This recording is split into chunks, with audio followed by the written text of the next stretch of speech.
మీరు చేసే ఉద్యోగం, ఆ ఉద్యోగం ద్వారా వచ్చే జీతం ఈ రోజు మీ కడుపు నింపుతుంది, మీ ఇంటి అద్దెను కడుతుంది, మీ పిల్లల స్కూల్ ఫీజులు చెల్లిస్తుంది, అలాగే మీ రోజువారీ ఖర్చులు కూడా చూసుకుంటుంది. అంటే మీ జాబు మీ ప్రస్తుత జీవితాన్ని నడిపిస్తుంది.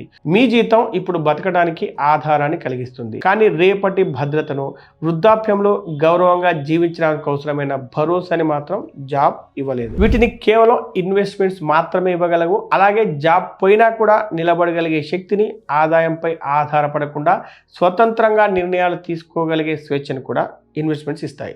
అంటే జాబ్ అనేది అద్దెకు తీసుకున్న భద్రతగా చెప్పవచ్చు. ఎందుకంటే జాబ్ ఎప్పటి వరకు ఉంటుందో, ఎప్పుడు పోతుందో చెప్పలేము. అలాగే ఎప్పుడైనా జాబ్ పోయినా లేదా ఆరోగ్య సమస్యల వల్ల ఆదాయం ఆగిపోయినా, ఆ సమయంలో సేవింగ్స్ లేకుండా, ఇన్వెస్ట్మెంట్స్ లేకుండా ఉంటే జీవితం కష్టాల్లో పడుతుంది. అందువల్ల జాబ్ ఉన్నప్పుడే చిన్న మొత్తంలో అయినా ఇన్వెస్ట్మెంట్స్ మొదలు పెట్టాలి. దానివల్ల రెగ్యులర్ క్యాష్ ఫ్లో ఉంటుంది, రిస్క్ తీసుకునే ధైర్యం ఉంటుంది, తప్పులు సరి చేసుకునే అవకాశం కూడా ఉంటుంది.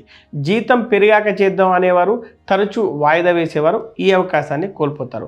ఎందుకంటే ఇప్పుడు ఇన్వెస్ట్మెంట్ చిన్నదిగా కనిపించినా టైం చాలా ఎక్కువగా ఉంటుంది. కాబట్టి కన్సిస్టెంట్గా ఇన్వెస్ట్ చేయగలిగితే 20 ఏళ్ల తర్వాత ఆ చిన్న చిన్న ఇన్వెస్ట్మెంట్సే రేపొక పెద్ద రిటైర్మెంట్ కార్పస్గా, ఆత్మవిశ్వాసంగా, సొంత భద్రతగా మారుతుంది. అందుకే రిచ్ మైండ్ సెట్ ఉన్నవారు జాబ్ను లైఫ్ టైం భద్రతగా చూడరు. జాబ్ నుంచి వచ్చిన ఆదాయంతో ఆస్తులు సృష్టించుకుంటారు, ఆదాయం వచ్చే సిస్టమ్ను సృష్టించుకుంటారు. కాబట్టి ఈ రోజు తినాలంటే జాబ్ కావాలి, రేపు గౌరవంగా స్వతంత్రంగా బతకాలంటే ఇన్వెస్ట్మెంట్ చేయాలి అని గుర్తుపెట్టుకోండి.